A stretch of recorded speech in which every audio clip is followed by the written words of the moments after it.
उपस्थित सर्व आदरणीय नेतेगण, आता ज्यांनी आपल्याला संबोधित केलं, काय म्हणायचं ना, भाषण बरोबर होतं का? हा, ओके. नितीनजी काळे, उपस्थित सर्व आदरणीय वडीलधारी, सर्व सन्माननीय बंधू भगिनी, माझ्या युवक मित्रांनो, आणि स्वाभाविकच आहे की आपले तिन्ही उमेदवार भगिनी फक्त म्हणून चालतं का? देवाभाऊंच्या लाडक्या भगिनी म्हणावं लागतं ना, लाडक्या बहिणी देवाभाऊंच्या. तसं म्हटल्याशिवाय चेहरा जो तो खुलत नाही तुमचा. आज आपण सर्व जमलोय ते आपल्या जिल्हा परिषद पंचायत समितीच्या निवडणुकीच्या अनुषंगाने. 7 तारखेला मतदान आहे आणि बऱ्यापैकी सरळ विषय आहे की आपण निवडून कोणाला द्यायचं. कोणाला निवडून दिल्यामुळे आपल्या गावाचा, आपल्या परिसराचा विकास होईल हे तुम्हाला ठरवायचं आहे. खऱ्या अर्थाने उमेदवार आपल्या हक्काचा कोण आहे त्याचा विचार देखील आपल्याला करायचा आहे. आज तुम्ही इथे जे काही ऐकलंय किंवा ऐकत आहात त्याच्या बाबतीत स्वतः विचार करून तुम्हाला जरा चर्चा घडवावी लागणार आहे. 2 दिवस अजून आहेत. आपले सर्व मित्र, नातेवाईक त्यांच्यापर्यंत ही चर्चा जायला हवी आणि 7 तारखेला मतदान करत असताना आपण अतिशय ताकदीने महायुतीला साथ द्यायला हवी ही विनंती करण्यासाठी आम्ही आलोय. आता का साथ द्यायची? कुठल्या गावात आहोत आपण आता? सांजा गाव. आपल्या सांजा गावामध्ये 30 वर्षापूर्वी किती एकर ऊस होता? तुळशीच्या लग्नाला काय करायचं? कुठून तरी हुडकून आणायचे. ठीक आहे. आणि आता किती क्षेत्रावरती ऊस असेल सांजा शिवारामध्ये? 40%. 100% बागायती म्हणतायत. ऊसाचं क्षेत्र 40%. काहीतरी फरक पडला ना त्याच्यामुळे. आपल्या गावामध्ये दरवर्षी शेतकऱ्याच्या कुटुंबात येणारं उत्पन्न प्रचंड वाढलं.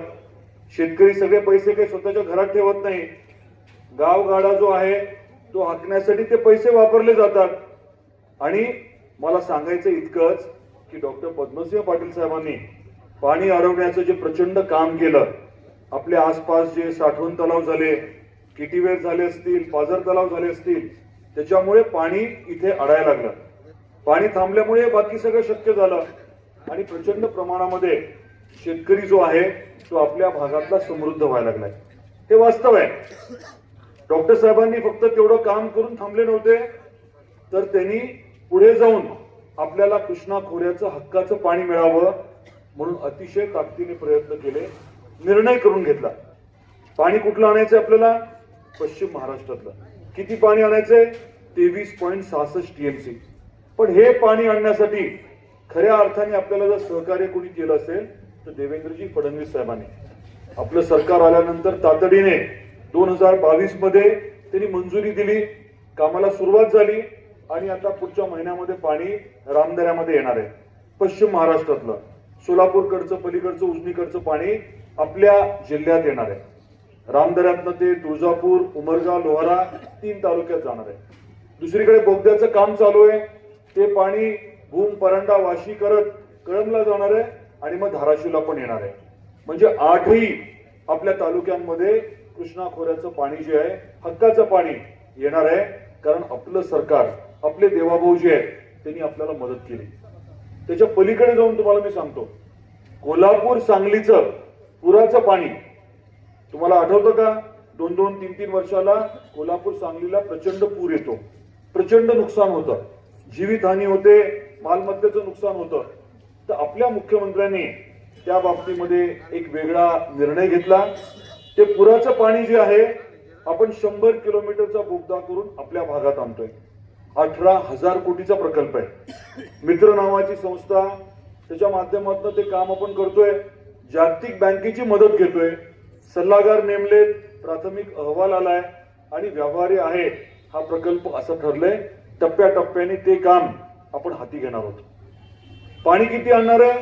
50 टीएमसी पाणी, म्हणजे उजनी जलाशय जेवढा मोठा आहे त्याचं निम्म जवळजवळ पाणी, एवढं पाणी आपण आपल्या भागामध्ये आणणार आहे.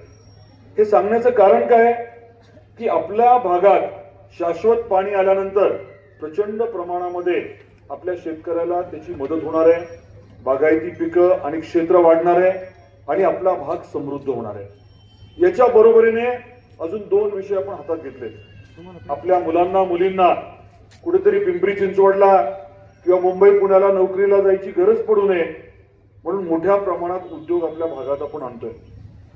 माळुंबऱ्याला 1000 एकर वरती तारा नावाचा प्रकल्प आपण हाती घेतलाय.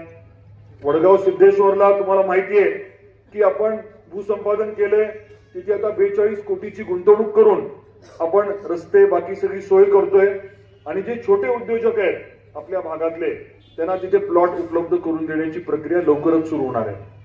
कौडगावला जवळजवळ 1,500 एकरची MIDC आहे, तिथे 50 मेगावॉटचा सौर ऊर्जेचा प्रकल्प सुरू झालाय. आता 12 कोटीची रस्त्याची वगैरे कामं चालू आहेत, तिथे देखील मोठ्या प्रमाणात आपण उद्योग आणतोय. तेरखेड्याला तुम्हाला माहिती आहे फटाक्याचे उद्योग पारंपरिक आहेत, ते आता वाशीला आपण नेतोय. वाशीला 1000 एकरची MIDC आपण नवीन करतोय, त्याची भूसंपादनाची प्रक्रिया आता सुरू केली आहे.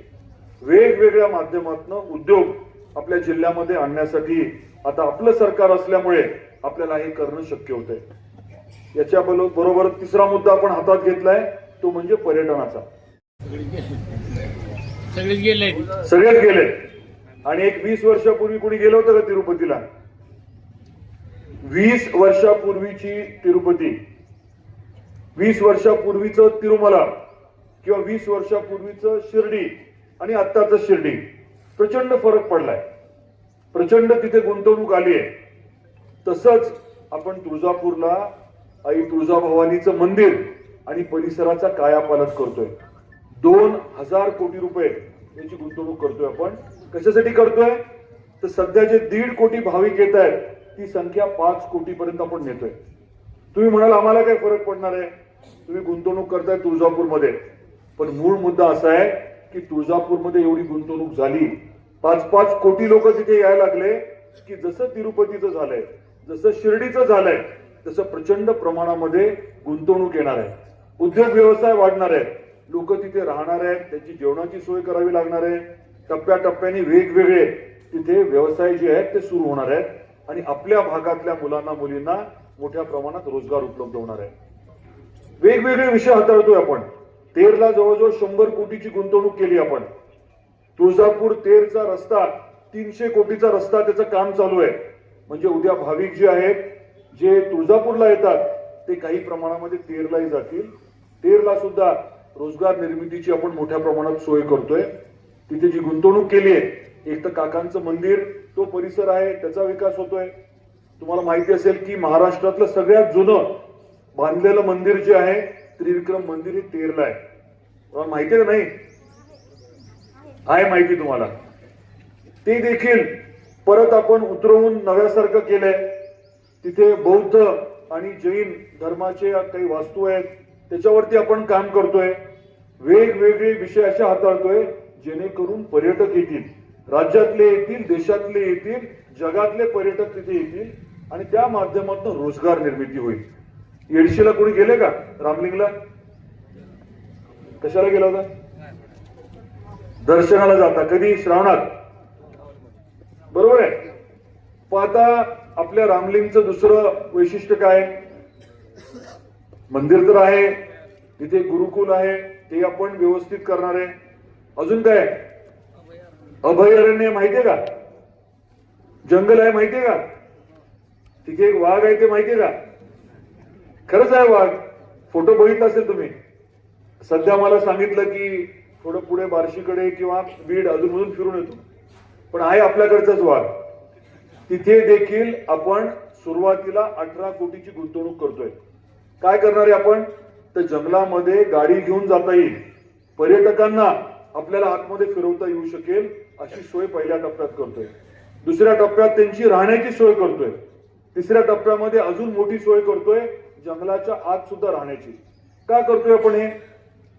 तुम्हाला जाता यावं बरोबर आहे, परंतु आपल्या जिल्ह्यातलेच नाही, आसपासच्या जिल्ह्यातलेच नाही तर आसपासच्या राज्यातले लोक देखील यावे, आपल्या रामलिंग अभयारण्यामध्ये आवर्जून येऊन 2 दिवस राहावे आणि त्याच्याही माध्यमातून रोजगार निर्मिती व्हावी. मी एवढं लांब लचक का सांगितलं तुम्हाला कळावं, शाश्वत पाणी, मुबलक पाणी याची आपण सोय करतोय, उद्योगाची सोय करतोय आणि आपण पर्यटनाच्या माध्यमातून देखील रोजगार निर्मितीची सोय करतोय. हे आवर्जून तुमच्यापर्यंत पोहोचवायचं होतं. केंद्रात सरकार कोणाचं आहे? भारतीय जनता पार्टी, एनडीएचं सरकार आहे. परवाच वित्तमंत्री आहेत, त्यांनी अर्थसंकल्प मांडला.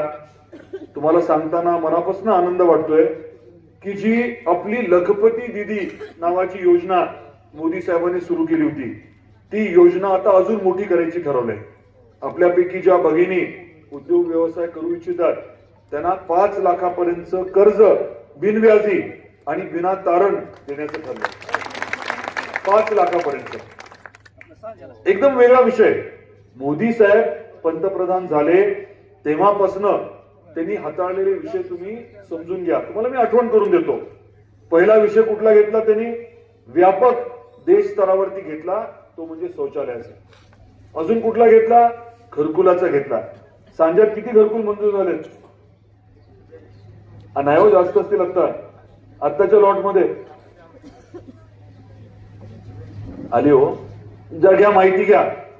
आपल्या जिल्ह्यामध्ये परवाच बावनकुळे साहेब आले होते. आपल्या जिल्ह्यामध्ये 1 लाख घरकुलांचा शब्द ते देऊन गेले.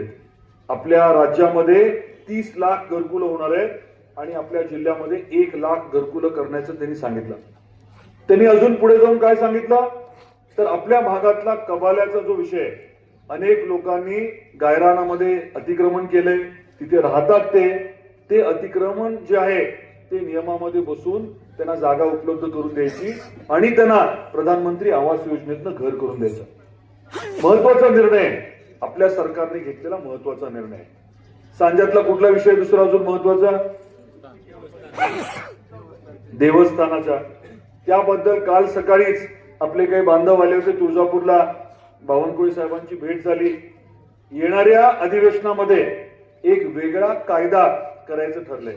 देवस्थानाच्या जवळजवळ 4 लाख हेक्टरपेक्षा जास्त जमिनी आहेत आणि या जमिनी ज्यांचा ताबा आहे त्यांना जमिनी उपलब्ध करून देण्याच्या बाबतीत कायद्यामध्ये तरतूद केली जाणार आहे. तरतूद कशी असणार आहे?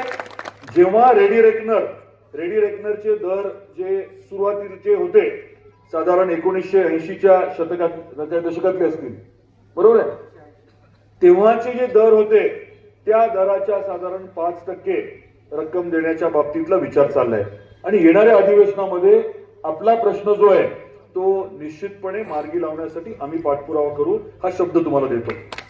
अनेक वर्षापासूनचा प्रश्न आहे. मी तुम्हाला अनेक वेळेस सांगितलं की आपण जे काही करू ते कायद्यात बसून करू, कारण कायद्यात बसून काहीतरी न करता वेगळा जर मार्ग काढला तर आज ना उद्या अडचण येते. परंतु आता केंद्रात आणि राज्यात आपल्या हक्काचं सरकार असल्यामुळे आपल्याला कायद्यात बसून या सर्व शेतकऱ्यांना आपल्याला न्याय देणं नक्की शक्य होणार आहे. हे मला आपल्याला इथे आवर्जून सांगायचं होतं. वीज मोफत आहे का सध्या शेतकऱ्यांना? कोण भरतंय? आपण मोफतच केली. 27,000 कोटी रुपयाचं बिल राज्यातल्या शेतकऱ्यांचं थकीत होतं, ते सगळं माफ केलंय. आणि आता महत्वाचं काय, देवेंद्रजीने अतिशय महत्वाचा निर्णय घेतलाय, तो म्हणजे शेतकऱ्यांना पुढच्या काळामध्ये, नजीकच्या काळामध्ये जी काही त्यांना वीज पाहिजे ती दिवसा द्यायची.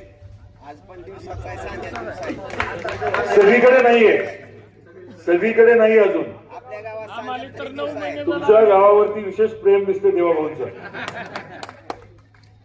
परंतु करतायत काय तर सौर ऊर्जेवरती आधारित वीज निर्मिती प्रकल्प सुरू होत आहेत. सौर पंप पण देतोय. 20-25 हजार रुपये द्यायचे पंप आहेत, ते 3-3, 4-4 लाखाचे पंप आहेत.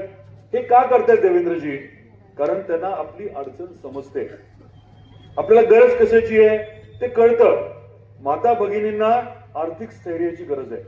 हे आपण जी लाडकी बहीण योजना सुरू केली आहे, इतर राज्यांमध्ये होती, शेजारी कर्नाटकात होती. आता पैसे देतात का विचारा. जिथे भारतीय जनता पार्टीचं सरकार आहे तिथे या योजना अतिशय ताकदीने चालू आहेत आणि देवेंद्रजीने शब्द दिलाय की भारतीय जनता पार्टीचं सरकार दर महिन्याला देणारी जी काही मदत आहे, अनुदान आहे, ते कायम तर ठेवेलच, परंतु वाढवण्याची जबाबदारी ही देवेंद्रजीने घेतलेली आहे, आपल्या सरकारने घेतलेली आहे. त्याचं कारण काय? माता भगिनींना आर्थिक स्थैर्य मिळावं. तुम्हाला ज्या काही छोट्या मोठ्या अडचणी आर्थिक असतात त्या त्याच्यातनं दूर व्हाव्या, हक्काचे पैसे आपल्याला दर महिन्याला मिळावे. शेतकऱ्यांच्या बाबतीत असंच केलंय.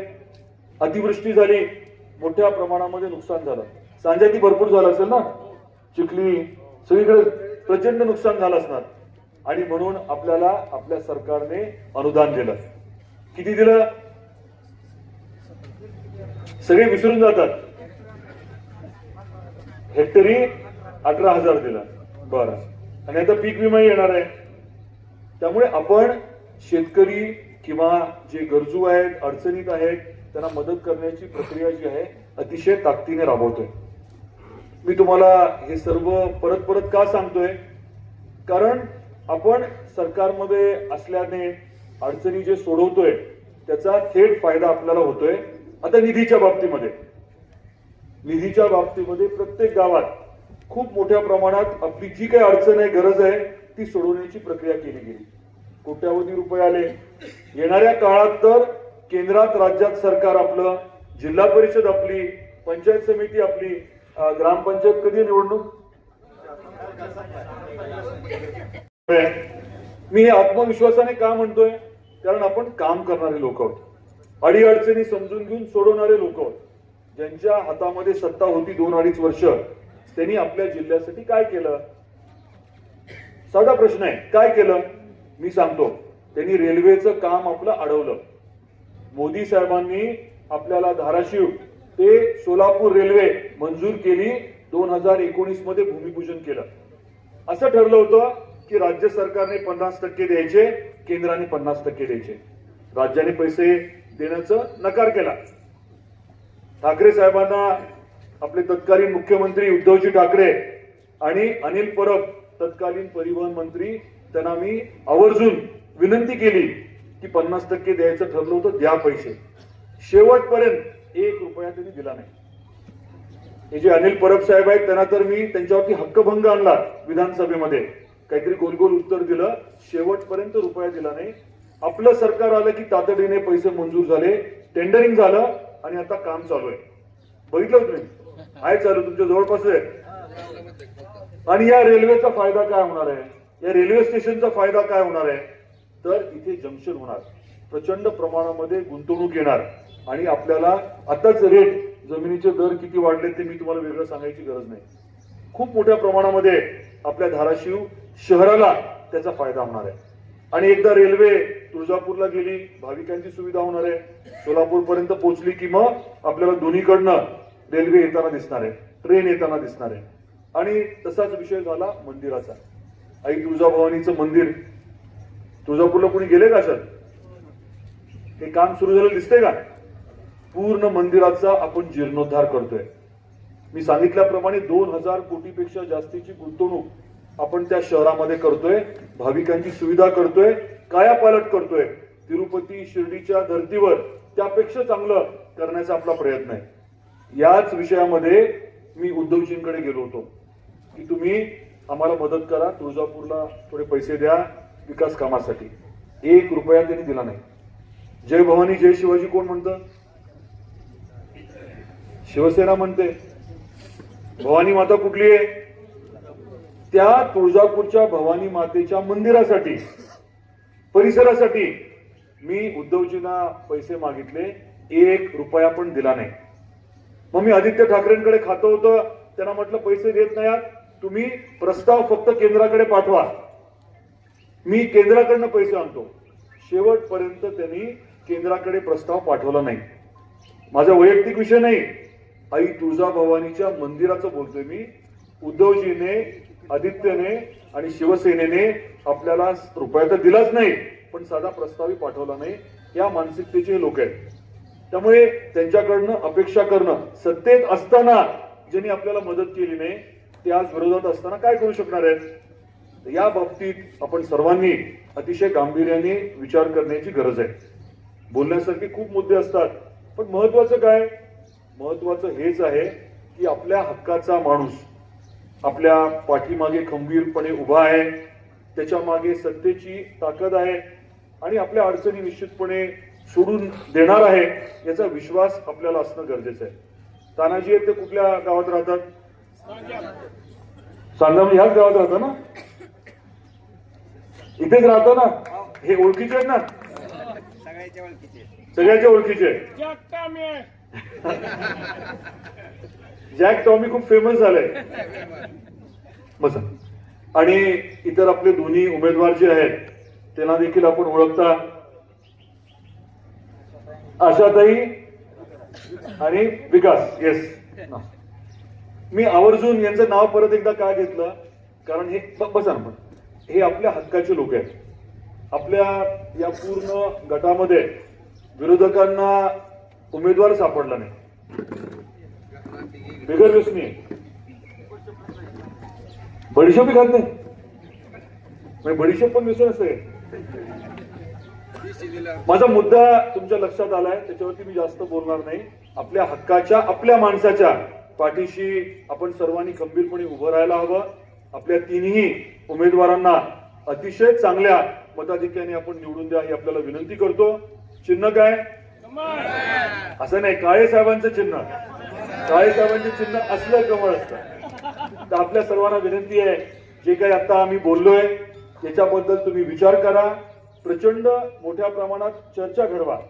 कारण इथे आलेले फक्त सांज्यातले नाही आहेत, आपल्या पूर्ण गटातले आपले सहकारी आहेत, नेते आहेत, कार्यकर्ते आहेत.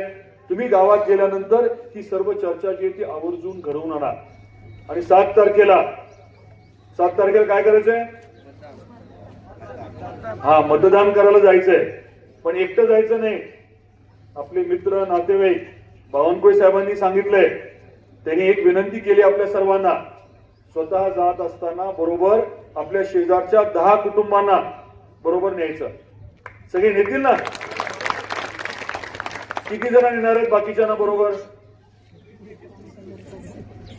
म्हणजे आता ह्या सगळ्यांचे काहीतरी आसपासच्या लोकांबरोबर भांडणं दिसत आहेत. हा जोक जो आहे तो बावनकुळे साहेबांचा आहे. बावनकुळे साहेब सगळ्यांना विचारतात, तुम्ही जाल ना 7 तारखेला मतदानाला? जाताना 10 वेगळे आपले जवळपासच्या कुटुंबांना घेऊन जाणार ना? जाणार असाल तर हात वर कर असं म्हणतात. आणि जे हात वर करत नाहीत त्यांना मग विचारतात, काय विचारतात? शेजाऱ्यांबरोबर तुमचं भांडण आहे का? गमतीचा भाग बाजूला, महत्वाचं हे आहे की आपण अतिशय ताकदीने, एक मत महत्वाचं आहे. प्रचंड मोठं मताधिक्य आपल्याला पाहिजे, प्रचंड मोठा विजय आपल्याला पाहिजे. आणि त्यासाठी आपण सर्वांनी पूर्ण ताकदीने सहकार्य करावं ही आपल्याला मला विनंती करायची. काळे साहेब सुरुवातीलाच अजित काकांच्या बाबतीत बोलले, अतिशय भयानक परिस्थिती निर्माण झाली, आघात आपल्या पूर्ण राज्यावरती झाला, तुम्ही मान्य कराल. कुटुंब म्हणून आमची काय परिस्थिती असेल तुम्ही समजू शकता. माझ्या आत्यांच्या बाबतीत, दोन्ही मुलांच्या बाबतीत तुम्ही समजू शकता. परंतु हे सर्व दुःख बाजूला सारून त्याचे उपमुख्यमंत्री झाल्या. का झाल्या? त्यांचं कर्तव्य, अजित काकांचं जे काही शिकवण होती, त्यांची जी शिस्त होती, लोकांच्या प्रती जी भावना होती. दुर्दैवी घटना घडल्यानंतर पवार कुटुंबामध्ये साधारण 3 दिवस ते शोक जो आहे आणि जे काही बाकीचे विधी करायचे असतात ते करतात. आणि 4थ्या दिवसापासून ते सगळेजण कामाला लागतात. मी तुम्हाला हे का सांगतोय? कारण सुनेत्रा आत्यांचं दुःख कोणी समजू शकतं किती भयानक असेल, तरी देखील ते दुःख बाजूला सारून उपमुख्यमंत्री पद त्यांनी स्वीकारलं आणि आपल्या राज्याची त्या सेवा करतायत. याबद्दल आपल्या सर्वांच्या मनामध्ये देखील त्यांच्या बाबतीत अतिशय वेगळी भावना असणं गरजेचं आहे. आणि तुम्ही देखील सर्वांनी ताकदीने त्यांना आणि महायुतीला साथ द्यायला हवी ही आपल्या सर्वांना पुनश्च विनंती करतो. आपण सर्व आज या कार्यक्रमासाठी आला, आपल्या सर्वांचे आभार मानतो, खूप शुभेच्छा देतो आणि थांबतो. जय हिंद, जय महाराष्ट्र.